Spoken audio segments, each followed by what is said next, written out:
প্ৰত্যেকে জানে যে অসমে ভাৰতবৰ্ষৰ তৃতীয়খন ৰাজ্যত পৰিগণিত হৈছে। ইয়াৰ পূৰ্বে উত্তৰাখণ্ড আৰু গুজৰাটে এই বিল গৃহীত কৰিছে আৰু অসমে যোৱা ২৭ মে তাৰিখে অসম বিধানসভাত অসমৰ কৰ্মযোগী মুখ্যমন্ত্ৰী ডক্টৰ হিমন্ত বিশ্ব শৰ্মা ডাঙৰীয়াৰ সবল নেতৃত্বত অসম বিধানসভাই এই বিলখন গৃহীত কৰিছে আৰু এইখন ৰাজ্যপাল ডাঙৰীয়াই স্বাক্ষৰ কৰাৰ লগে লগে ই আইনত পৰিণত হ'ব। গতিকে এই বিলখন সংবিধান গৃহীত হোৱাৰ সময়ৰে পৰা তাৰ পূৰ্বৰে পৰা এই বিলৰ বিষয়ে আলোচনা হৈ আহিছে। আমি যদি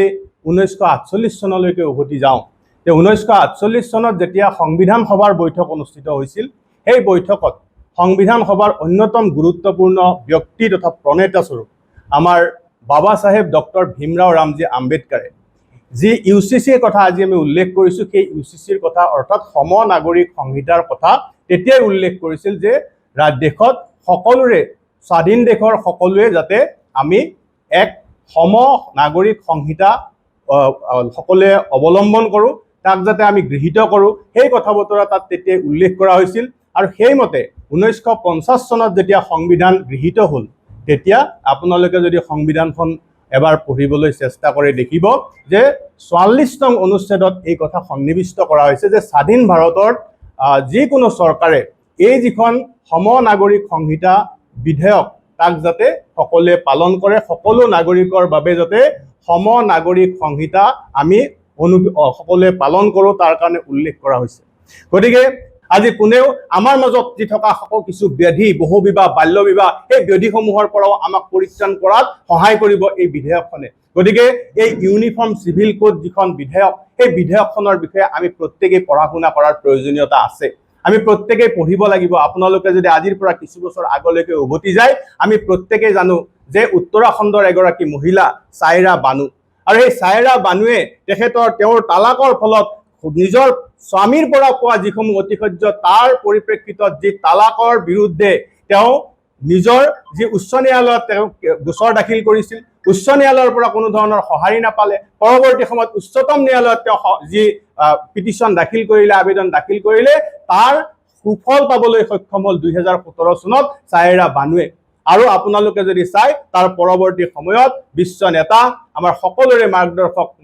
ভাৰতবৰ্ষৰ প্ৰধানমন্ত্ৰী নৰেন্দ্ৰ মোদী ডাঙৰীয়াই 2019 চনত এই 3 তালাকৰ আইন বাতিলৰ দৰে এক সিদ্ধান্ত, ঐতিহাসিক সিদ্ধান্ত গ্ৰহণ কৰি সকলোৰে সমাদৰ লাভ কৰাই নহয়, সেইসকল মহিলাক এই ধৰণৰ ৰোগৰ পৰা, এই ধৰণৰ ব্যাধিৰ পৰা, এই ধৰণৰ অতিশয্যৰ পৰা তেওঁলোকক কি কৰিলে পৰিত্ৰাণ দিবলৈ সক্ষম হ'ল, যাৰ কাৰণে আমাৰ সংখ্যালঘু বা মুছলমান মহিলাসকলৰো আশীৰ্বাদ পাবলৈ এতিয়া সক্ষম হৈছে মাননীয় প্ৰধানমন্ত্ৰীগৰাকী। ঠিক একেদৰে অসমতো এই যে কালজয়ী সিদ্ধান্ত গ্ৰহণ কৰিলে, এই বিলখন আমাৰ ইউনিফৰ্ম চিভিল কোড বিলখন 27 তাৰিখে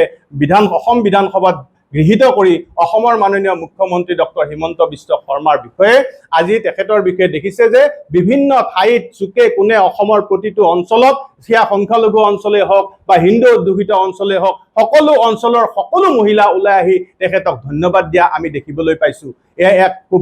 অত্যন্ত যুগান্তকাৰী সিদ্ধান্ত, আৰু এই সিদ্ধান্তৰ জৰিয়তে আমি আমাৰ কি হ'ব, আমাৰ কন্যা সন্তান বা আমাৰ মহিলাসকলক সুৰক্ষা প্ৰদানত আমি কি কৰিম যে সক্ষম হ'ম। গতিকে আমাৰ এই আইনখনত কি আছে, এই আইনখনত বহু বিবাহ আৰু দ্বিতীয় বিবাহৰ কথা নিষিদ্ধ কৰা হৈছে, সেই কথা আমি প্ৰত্যেকেই জানিবলৈ সক্ষম হৈছোঁ। বিবাহৰ ন্যূনতম বয়স আগতেও 21 বছৰ আৰু 18 বছৰ ধৰা আছিল, কিন্তু তাৰ মাজতো কোনোবাই ইয়াৰ কি কৰিছিল যে এই নীতি বহিৰ্ভূতভাৱে তেখেতসকলে বিবাহ কাম সম্পন্ন কৰিছিল। কিন্তু এতিয়াৰে পৰা এই 21 বছৰ আৰু 18 বছৰৰ তলত যদি বিবাহৰ কোনো ধৰণৰ কামত আগবাঢ়ে, তেতিয়াহ'লে শাস্তিৰ সন্মুখীন হ'ব, কাৰণ এতিয়া বিবাহৰ পঞ্জীয়ন কৰাটো অত্যন্ত গুৰুত্বপূৰ্ণ। আৰু সেই একেদৰে বিবাহ আৰু বিবাহ বিচ্ছেদৰ যি বাধ্যতামূলক পঞ্জীয়নৰ কথা আজি ইয়াত এই আইনখনত কোৱা হৈছে, এই বিলখনত কোৱা হৈছে, এই বিধেয়কখনৰ সেই কামসমূহৰ জৰিয়তেও আমাৰ যিসকল অতিশয্যৰ সন্মুখীন হোৱা, বিভিন্ন ধৰণৰ অপকামৰ জৰিয়তে, অপকৰ্মৰ জৰিয়তে বিভিন্ন ধৰণে আমাৰ মহিলাসকল যি অতিশয্যৰ সন্মুখীন হৈ আছিল, তেওঁলোকে এই অতিশয্যৰ পৰা পৰিত্ৰাণ পাবলৈ সক্ষম হ'ব।